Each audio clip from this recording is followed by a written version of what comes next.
Подтянет, вытянуть не может. Не может. Про кого сказка?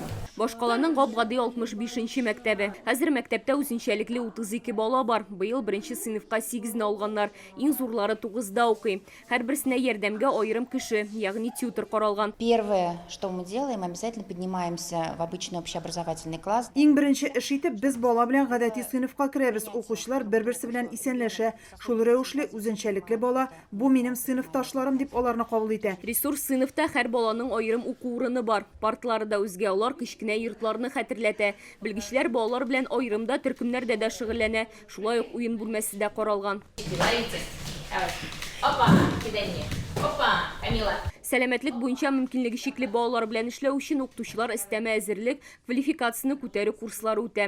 Хәзер штатта укытучы дефектолог, логопед, 2 психолог, 4 тьютер һәм кеше тәрбиячеләре бар. Сейчас очень много делается для того, чтобы дети с особенностями. Мондый балалар җәмгыятькә яраклашсын өчен күп нәрсә эшләнә. Элегрәк укытучылардан балалар белән шөгыльләнү теләге бар, ләкин ничек эшләргә икәнен белмим дигән сүзләр ишетә идем. Мәгълүмат аз булды, барысы белән дә аерым шөгыльләнергә кирәк. Практиканың булуы да бик мөһим. Европа илләре өчен инклюзив белем бирү күптән гадәти күренеш. Жанетта Соркина сүзләренчә, бу мөгаллимнәрне дә, укучыларны да, ата-аналарны да бер-берсенә карата гадирәк булырга өйрәтә. Есть программа коррекционно-развивающих занятий, она так называется. Мы разные, но ценности едины. Безнең мәктәптә без төрле, әмма тормыш кыйммәтләребез бер дигән махсус дәресләр программасы эшли. Бер-береңне хөрмәт итү, үзара аңлашу, дуслык, алар бар һәм булачак. Шуңа да җәмгыятьне сәламәт һәм үзенчәлекле балаларга бүләргә кирәкми. Без бергә. Инклюзив белем турындагы федераль закон 2012 елда гына кабул ителә. Мәктәпләрдә үзенчәлекле балаларны укытуга караган таләпләр исә соңрак әзерләнә.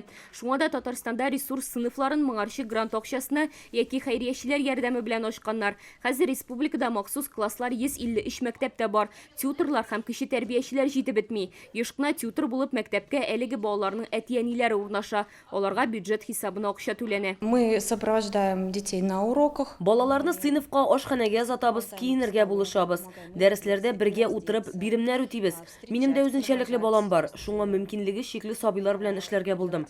Күп мәгълүмат тупладым. Казан шәһәр думасының соңгы утырышында депутатлар ресурс сыйныфларын ремонтлау һәм сәламәтлек мөмкинлеге шикле балалар белән эшләүче укытучыларның һөнәри осталыгын арттыру программасы кирәклеген мэрга җиткерде. Беренче чиратта ресурс сыйныфларына һәм махсус классларга ремонт, укытучыларның һөнәри осталыкларын һәм переквалификацияләүне үтү, чөнки махсус менә бу поведенческий анализ буенча без русча әйткәндә мондый белем бирү булмаган махсус федераль университет безнең укытучылар өчен шундый курслар булдырды. Әлбәттә инде проблемалар да юк түгел. Мәсәлән, без хәзер нормативларны карыйбыз, анализлыйбыз, чөнки укытучы белем алса да, әле бит инде ул бик күп нәрсә хезмәт хакыннан тора. Укытучыларның август конференциясендә шәһәр мэры Казанны илнең инклюзив белем бирү башкаласы буларак күрү теләген белдерде. Мы хотим сделать Казань.